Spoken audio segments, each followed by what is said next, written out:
why is he doing this video in the middle of the morning? Because I got grandkids in town.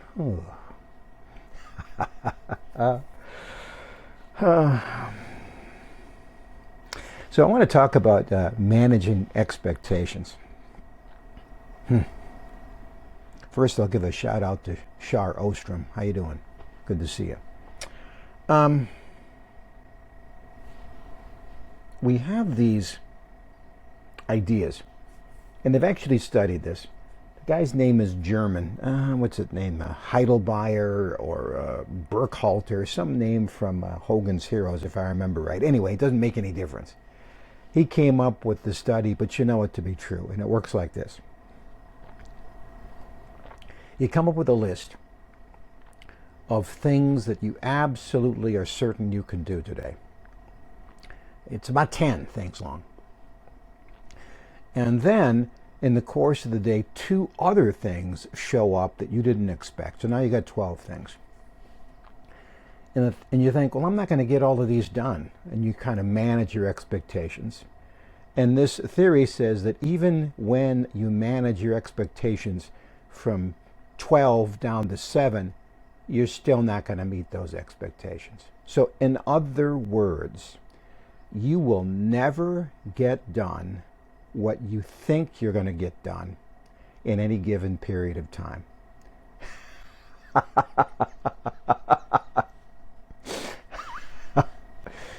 Oh, that is sad, but so true, isn't it? So true.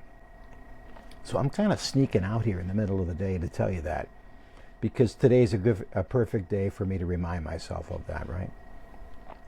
You know, we do a pretty good job of remembering calamity. Like, I was going to get this done, but then I had a flat tire. But then, and it was some sort of a setback, malfunction of some kind. We do a lesser job of this. Well, I was going to get it done, but then an old friend stopped by. Or grandchildren stopped by. And spilled coffee on my shirt. And needed all kinds of help. Yeah. When our expectations get in the way of our joy, yeah.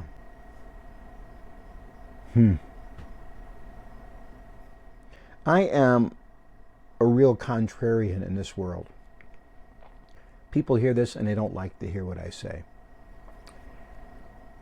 I do not really support goals.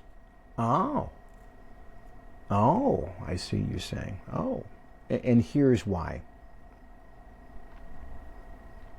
When I set a goal, and all goals have a time frame, these goal setters, they say you got to have it on a time frame. Now I set expectations for myself. And according to this German fella, I will never meet my own expectations. And if I meet my goal, I am satisfied for 3 hot minutes, and then I got to set another goal. So it's this constant sense of dissatisfaction. Now, goal aficionados will say, well, that's perfect because you get more done in your life.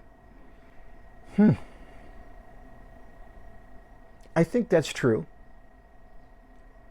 What I don't know is if you enjoy your life more.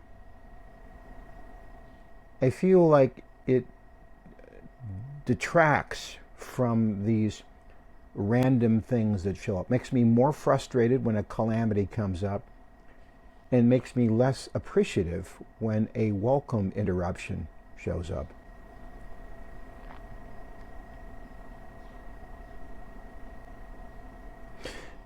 Be still and know that I am God. I've said that before. But a lot of my joy of living comes in being still and just, savoring. Oh my goodness gracious. I haven't even savored this cup with you.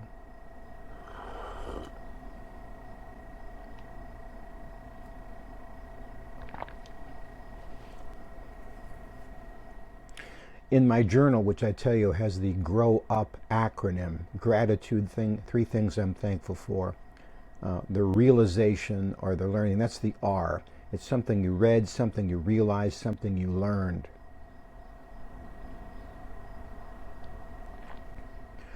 And I'm going to write this section in that part of the journal today, that the joy of life comes in that delicate balance between doing something productive that you were made to do and savoring the small parts of each day which are a gift to you. Does that make sense? Here's the plan. I'm going to roll these out for 1 entire year. Wrap it in a big bundle, call it a devotional, and we'll see if maybe it works for other people. In the meantime, I do appreciate your comments and your following and your company along the journey. Okay? I'm Jeff Gould, America's Storyteller. Enjoy the distractions, and I will see you tomorrow. God bless.